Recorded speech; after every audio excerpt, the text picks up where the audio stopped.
முதல்வர் ஐயா அவர்களுக்கும் தெலுங்கானா முதல்வர் ஐயாவுக்கும் அப்போ நம்ம டிசிஎம் அந்த வார்த்தையை சொல்லும் போது மாமன் உதய் சாருக்கும் அமைச்சர் பெருமக்கள் எல்லாருக்குமே என்னோட வணக்கத்தை தெரிவிச்சுக்கிறேன்.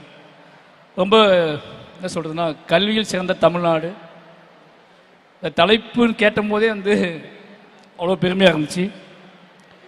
முக்கியமான ஒரு விஷயம் சொல்கிறது தான் நான் வந்தேன்.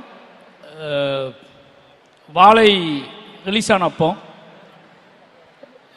திடீர்னு ஒரு ஃபோன் கால் வந்துச்சு எனக்கு. இந்த சிஎம் படம் அமெரிக்காவில் பார்த்துட்ருக்காரு, உங்களுக்கு கால் பண்ணுவாருன்னு சொன்னாங்க. அப்போ எனக்கு கால் பண்ணி அதுக்காக வெயிட் பண்ணேன். ஏன்னா என்னோடய எல்லா படங்களுக்குமே அவர் கால் பண்ணி பேசியிருக்காரு என்கிட்ட. வாழைக்கு நான் ஸ்பெஷலாக வெயிட் பண்ணேன். ஏன்னா அவர் தமிழ்நாட்டோட முதல்வர் ஒரு வாழை மாதிரி ஒரு படத்தை பார்த்துட்டு என்ன சொல்லுவார் அப்படிங்காக வெயிட் பண்ணேன். அதுமாதிரி கால் வந்துச்சு, அவர் பேசினார் என்கிட்ட. அன்றைக்கு அந்த படம் எடுப்பதற்கான நோக்கம் அல்லது அந்த படம் அந்த கதை நிகழ்ந்த காலகட்டத்தில் இருக்கும்போது எனக்கு ஒரு மனநிலை இருந்துச்சுல்ல, அதோட உச்சமாக அந்த சிஎம் அந்த பையன்கிட்ட, அந்த சின்ன பையன்கிட்ட சிவனஞ்சாங்கிட்ட பேசினா எப்படி இருக்கும் அந்த ஃபீல் இருந்துச்சு.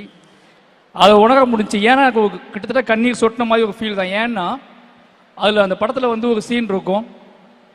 முக்கியமாக தமிழ்நாடு கவர்மெண்ட்கிட்ட நான் என்னைக்காவது ஒரு நாள் அதை எங்கேயாவது பதிவு பண்ணு நினச்சிட்டே இருந்தேன். அது என்ன அப்படின்னா, அந்த காலை உணவு திட்டம் அப்படிங்கிறது தான். நான் வாழை ஷூட் பண்ணும்போது அந்த பையன் பசியில் வாழைப்பழம் திருடுவான். நான் முதல்ல திருட்டு பழக்கத்தை கற்றுக்கிட்டது பசியில் தான் கற்றுக்கிட்டேன். நான் திருட ஆரம்பித்தது வாழைப்பழத்தை தான் முதல்ல திருடினேன். அது இப்போ என்னோடய ஸ்கூலுக்கும் என் வீட்டுக்கும் 4 கிலோமீட்டர் இருக்கும். டெய்லி 4 கிலோமீட்டர் நடந்து போவேன், 4 கிலோமீட்டர் நடந்து வருவேன். அன்னைக்கு வீட்டில் அம்மா அப்பாக்கெல்லாம் சமைக்க அம்மா அப்பாவே இருக்க மாட்டாங்க. ஏன்னா காலையில் நான் எந்திக்கும் போதே அவன் போயிடுவோம், வேலைக்கு போயிடுவாங்க. பசியோடு தான் ஸ்கூலுக்கு போவோம், திருப்பி பசியோடு தான் வீட்டுக்கு வருவோம். இதுக்கு இடையில நாங்கள் கற்றுக்கிட்டது தான் இந்த வாழை தோட்டத்துக்குள்ளே புகுந்து இந்த வாழை மரங்களில் பழங்களை பிச்சு சாப்பிட்றது தான் எங்களோட டெய்லி உணவாகவே இருக்கும். காலையிலேயே அதான் சாப்பிடுவோம். ஈவினிங் ஸ்கூல் முடிச்சு 4 கிலோமீட்டர் நடக்கணும். அந்த 4 கிலோமீட்டர் எப்படியாவது பசங்க எல்லாரும் உள்ள வாழை தோட்டத்துக்குள்ளே புகுந்து யாருக்கு எவ்வளோ சாத்தியப்படுமோ அந்த வாழைப்பழங்களை சாப்பிடுவோம். பசிங்கிறது ஒரு பெரிய போராட்டமாகவே இருக்கும். பசியால் படிப்பை நிப்பாட்டினவங்க நிறைய பேர், என் கூட படித்த நிறைய பேர் படிப்பை நிப்பாட்டினவங்க நிறைய பேர். பசி என்னன்னா, அன்னைக்கு ரொம்ப தூரமாகும் பள்ளிக்கூடம், அவ்வளோ தூரத்துக்கு போயிட்டு திரும்பி வர முடியாது.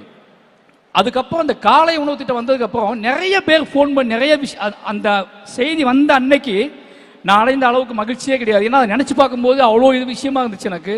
அந்த ஒரு திட்டத்துக்காக எவ்வளோ நன்றி சொன்னாலும் என்னால் அன்னைக்கு அதை எப்படி சொல்கிறதே தெரியல. ஏன்னா அது ஒரு முக்கியமான ஒரு பாய்ச்சலாக நான் பார்க்குறேன். என் கூட படித்து படிப்பு தொடர முடியாமல் போன அத்தனை பேத்துக்குமே அன்றைக்கி ஒரு பெரிய அழுகையாக இருந்திருக்கும்.